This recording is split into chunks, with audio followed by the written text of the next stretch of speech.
Setelah sempat ramai dikabarkan menjadi mucikari yang mempekerjakan pekerja seks komersial anak di bawah umur lewat hotel miliknya, artis sensasional Cynthia Alona kini tengah menghadapi masalah hukum dengan pengacaranya sendiri.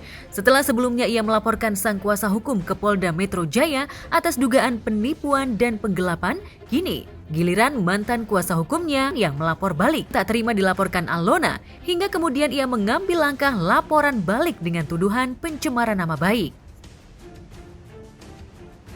Saya sebagai seorang lawyer dan tim tidak serta-merta menghina profesi saya yang saya dituduh mencuri. Cynthia Alona memberikan mandat kepada saya dan tim, khususnya kantor hukum saya, ini untuk menjualkan satu unit kos-kosan, kuasa jual dari kami. Setelah rumah ini pun juga pembelinya bukan dari kami dan tim, tapi dari Alona. Kami menghubungin Alona pada saat itu Alona masih di dalam penjara. Kebetulan rekan saya mendatangi Alona dengan menceritakan bahwa ada pembeli yang itu sudah direferensi Alona. Sehinggalah deal di angka 900 juta. Dan angka 900 juta itu sesuai dengan perintah Alona itu ada untuk pembayaran. Dan itu sudah kami lakukan. Sisanya harap ditransfer ke ibu kandungnya dia, Sulasih. Sisa dari semuanya itu pemotongan dan ini semua kami punya bukti adalah 400 juta. Kami sudah transferkan kepada Ibu Sulasih. Nah, pemberitaan ini sudah mengganggu profesi saya, maka di sini saya baru akan melangkah ke hukum. Sekarang begini, ya, jangan cuma ngomong aja. Saya bicara, saya bisa mempertanggungjawabkan ucapan saya. Saya bicara, saya bisa memberikan bukti dan fakta. Tapi Anda bicara, apakah Anda memberikan bukti dan fakta? Ini kan kasus surat kuasa jual untuk jual kos-kosan ya, tanah berserta bangunan yang ada di Jurang Mangkuk Timur, Bintaro. Total kerugian kalau kita lihat dari bukti yang ada itu 800-an juta. Kita ada bukti-bukti semua berupa kwitansi sama bukti transfer. Dan yang saya punya itu aset adalah kos-kosan. Kos-kosan tersebut akhirnya saya mau menjual. Sebenarnya mau menjual sendiri itu tidak bisa karena saya ini adalah narapidana tahanan. Yang bisa menjual itu adalah kuasa hukum dan harus diberikan kuasa. Dan saya jujur saya memberikan surat kuasa untuk menjual saja, bukan untuk menerima dana. Dan di saat itu ya waktu itu datangnya dia terus sebelum saya tanda tangan didatengin terus lah saya. Itu waktu itu yang namanya baru masuk, shock, kaget, psikis, mental, batin semuanya tuh drop ya, nggak bisa mikir apa-apa. Yang saya pikirkan adalah saya minta tolong untuk urusin kasus kriminal yang saya hadapin ini. Hal ini klien saya membantah atau mengklarifikasi bahwa fakta hukumnya seperti ini, tidak sebagaimana yang dituduhkan oleh Alona. Jadi kami atas nama kepentingan pembelaan hukum klien kami, saya sampaikan secara terbuka ini sekalian membalas somasi terbuka dari pengacaranya Alona. Nah yang kedua dari aspek upaya hukum ya, tentunya kami akan melakukan upaya hukum pendahuluan yaitu somasi, kemudian akan melakukan upaya hukum litigasi ya pro justisia baik perdata maupun pidana. Sebelumnya, Alona dan kuasa hukum barunya memang telah lebih dulu melaporkan mantan kuasa hukumnya dengan dugaan penipuan dan penggelapan. Tapi apa persisnya tuduhan tersebut memang masih belum bisa dibuktikan.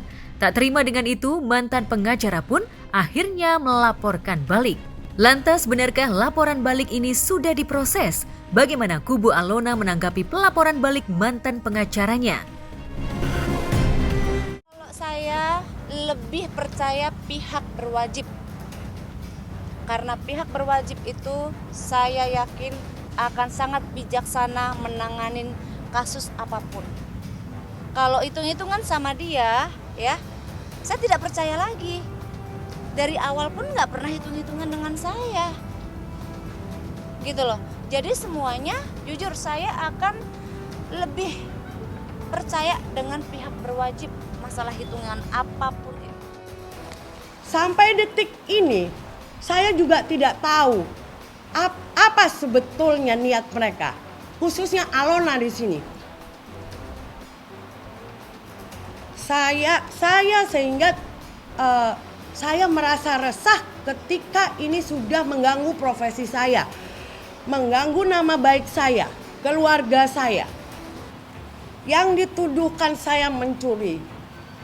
Bahkan saya pun bilang kepada kuasa hukum yang baru, tolong saya minta Anda membuktikan kepada saya bahwa kantor hukum saya di sini adalah manajer partnernya adalah saya dengan tim. Yang ini disampaikan Alona bahwa ada pencurian, penggelapan. Tapi sampai saat ini saya bilang, di sini kami punya bukti.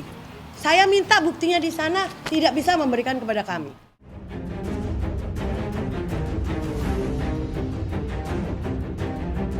Yang mana saksi saya ini yang sangat kuat sekali, yang mana mengetahui yang sedetail-detailnya gitu loh.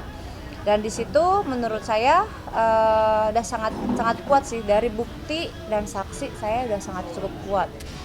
Ya karena kita kan namanya negara hukum ya. Kita udah kasih kesempatan, udah kasih somasi terbuka, suruh selesaikan secara kekeluargaan, tapi kan nggak ada itikat baik. Makanya dalam hal ini klien kami ya mau ngadu ke mana lagi kalau bukan untuk kepolisian kan? Ya, sejak sepi job di dunia hiburan lantaran tak punya karya yang berarti, sisi hidup Alona memang hanya berlumur sensasi belaka. Belakangan, kasus hukum demi kasus hukum terus menerpanya, termasuk ketika ia sempat dilaporkan dengan dugaan menjadi penyedia jasa wanita malam melalui fasilitas Hotel Melati miliknya. Saya kan baru keluar dari penjara ya, dalam arti saya harus ke recovery diri saya dulu, terus dengan rencana juga memperbaikin hidup saya, memperbaikin diri saya yang terutama. Setelah memperbaikin diri saya, hidup saya, barulah saya berpikir tentang usaha apa nantinya yang saya akan buka. Rasa trauma dari diri saya sendiri traumatik sih. Jadi nantinya pun bukan di bidang properti lagi yang akan saya lakukan bisnis sih, akan bidang lain. Insya Allah saya selalu berdoa sama Allah, kalau memang ini rezeki saya ya Allah, berikanlah. Tapi kalau memang ini bukan rezeki saya akan ikhlaskan.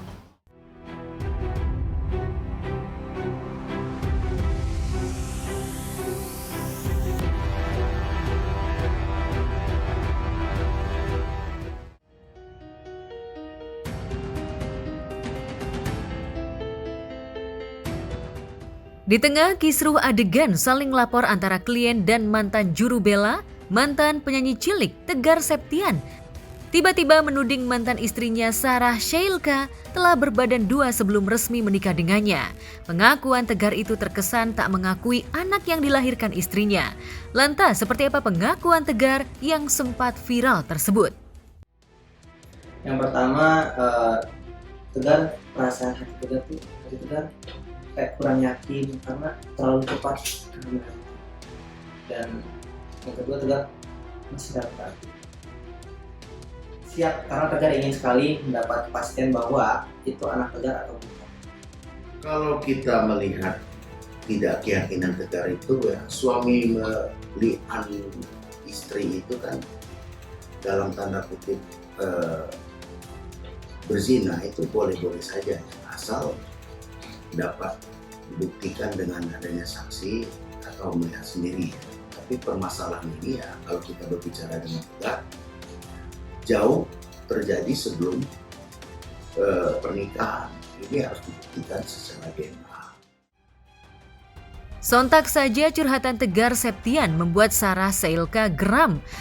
Sarah Sailka kemudian memutuskan untuk tak lagi menjalin hubungan dengan Tegar.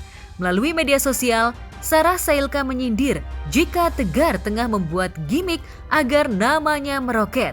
Setelah popularitas sang pelantun yang pernah ngehits dengan lagu Aku Yang Dulu ini namanya redup. Kalau Tegar sih sama dia baik-baik aja, tapi sekarang udah lost contact dan saling memblokir untuk menghindari keributan aja.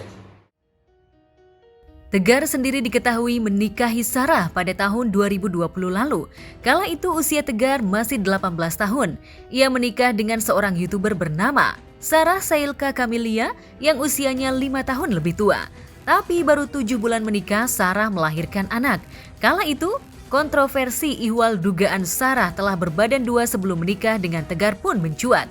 Pernikahan Tegar Septian dan Sarah sendiri ternyata tak bertahan lama. Pada bulan Juni 2022 lalu, Tegar membagikan kabar perceraiannya lewat Instagram. Sementara penyebabnya tak disebutkan secara jelas. Dia hanya mengaku jika rumah tangganya punya banyak masalah. Waktu pertama itu Tegar ketemu sama dia itu di Bandung. Setelah Tegar pacaran, setelah pacaran udah lama, Tegar pernah putus juga tuh sama dia, bisa. Setelah berpisah, dapat kabar dia ternyata menikah. Udah lama dia menikah, ternyata dia bercerai. Setelah bercerai, Tegar coba berkomunikasi lagi dengan dia, setelah bersilaturahmi, kabar, bla bla bla. Dan setelah berkomunikasi, Tegar pulang ke kampung. Setelah 1 minggu kemudian, Tegar dapat kabar dari dia bahwa dia hamil. Tegar kaget, dan akhirnya Tegar harus bertanggung jawab. Setelah itu Tegar harus menikahi. Setelah itu, Tegar dikabarkan meniti karir di Malaysia hingga sempat mengikuti ajang pencarian bakat di sana. Seperti apa yang saya katakan tadi, permasalahan ini terjadi terlalu singkat, begitu berapa minggu ya menikah ya, ternyata itu hamil. Jadi intinya harus dibuktikan secara DNA untuk menentukan kepastian hukum anak itu sendiri, siapa sisilah dia sebenarnya. Tegar masih sayang sama anak Tegar, Tegar masih cinta sama anak Tegar, dan Tegar juga masih menafkahi anak Tegar, walaupun Tegar ada sedikit rezeki, tapi Tegar masih menafkahi.